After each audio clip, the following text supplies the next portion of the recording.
in my podcast about my new and advanced breakthrough data compression algorithms emailed in 2008. What I'm trying to say is that at that time, there's another reason for them, tech companies, Facebook and tech companies, to pay me some hundreds of millions of dollars, even just from those data compression algorithms. But in my emails to them, I state that actually created and owned Microsoft, Google, and Facebook in the 1970s, and created and planned their products timetable and actually developed and co-developed those products and technologies. So, most possibly, there's a problem to them. Google and Facebook were just restarted up in 1998 and 2004 respectively. So, those data compression algorithms from me that I sent them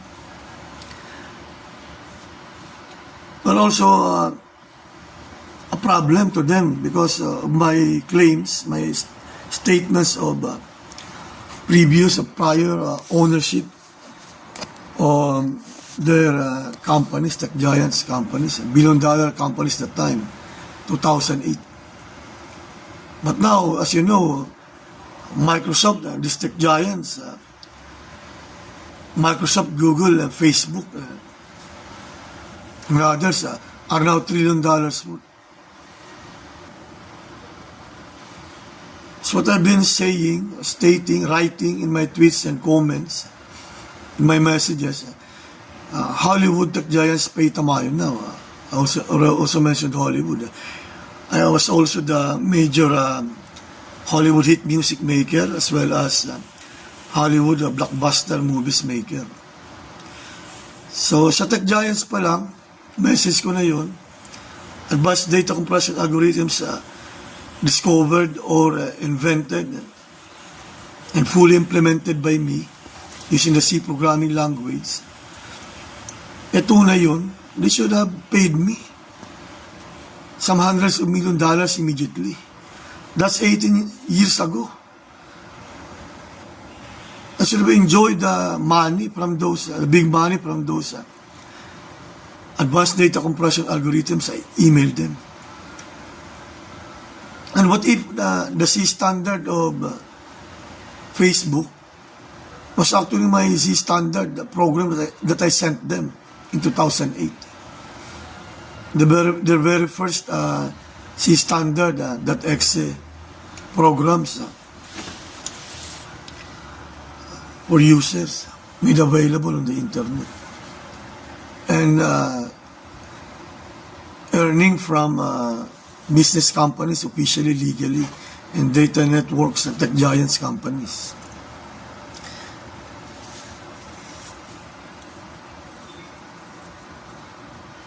But meron na nga kaming si standard .exe noong 1970s pa and early 80s.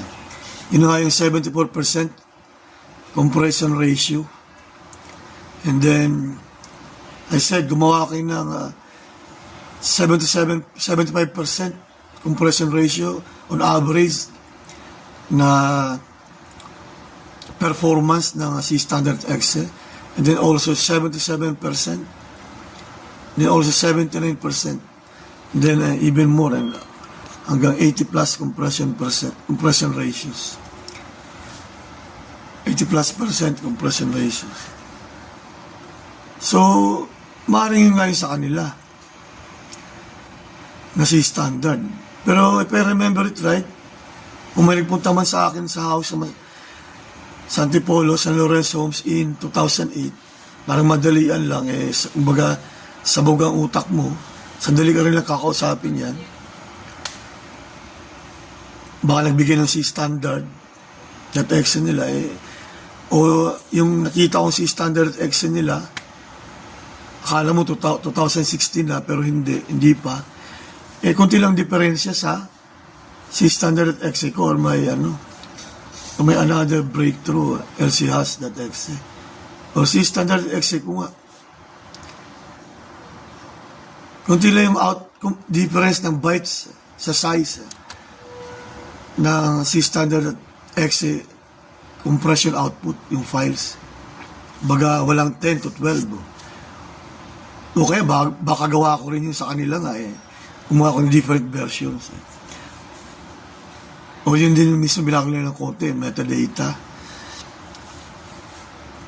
Pero baka nga, 1970s pa yun din yung, parang ganyan din. So marami akong advanced breakthrough data compression algorithms in 2008. May reason nga, my purpose of doing that, again in decades 2000, was big money for me. At the same time, I was emailing the messaging them, tech giants, na I actually owned them, and I wanted big money. I wanted big money. Some big millions. Kaya in my emails, in 2008, 2009, I was asking them hundreds of $1 million from those advanced breakthrough data compression algorithms. And then sabi ko even just 15 to 25 to 30 million dollars, I can accept that immediately in the meantime, for the meantime. But of course, I knew the value of those advanced breakthrough data compression algorithms are actually bigger than just $30 million. Naalala ko si Standard. Yan yung $1 billion worth niya na ang worth savings niya sa mga tech industry. Sa whole tech industry, sa whole data networks nga. Data networks and data centers, business companies, and other companies who have their own data networks nga, data center servers, and the whole industry, the whole computing industry, and anyone who uses computers to compress data, to save data space in computers and workstations and servers. Kaya alam ko ang value na, malaking value ng data compression algorithms nga si Standard. Pero na-email ko nga yung other companies, hindi lang Facebook, also Google. So ang alam lang natin broadly and softly, pero and snappy. So most probably nakapag-create na yan, nakapag-develop ng Google ng advanced compression algorithms based on my compression programs, algorithms with C source codes and actual binary exe files I sent to them. Ganon din ang other tech giants like Microsoft and then IBM, Intel, and NASA nga, and ESA. I emailed NASA kasi yung nga mga matatalino and classified scientists, environment agencies, administrations, ang NASA. I was of course thinking na my data compression algorithms discoveries will help them in their data compaction storage systems, especially in their satellite systems, in the satellites in space.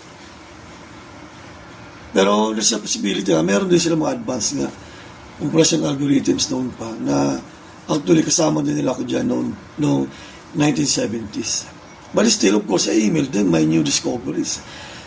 New advanced data compression algorithms are discovered, implemented, and fully implemented in C programming language. I also emailed the PCIP compression archiving company, as well as WinRAR and WinZip. And also Samsung hard disk companies, Seagate, Western Digital, Samsung. I emailed PCIP, sent them a compressed exe file, archive file, and also eBay.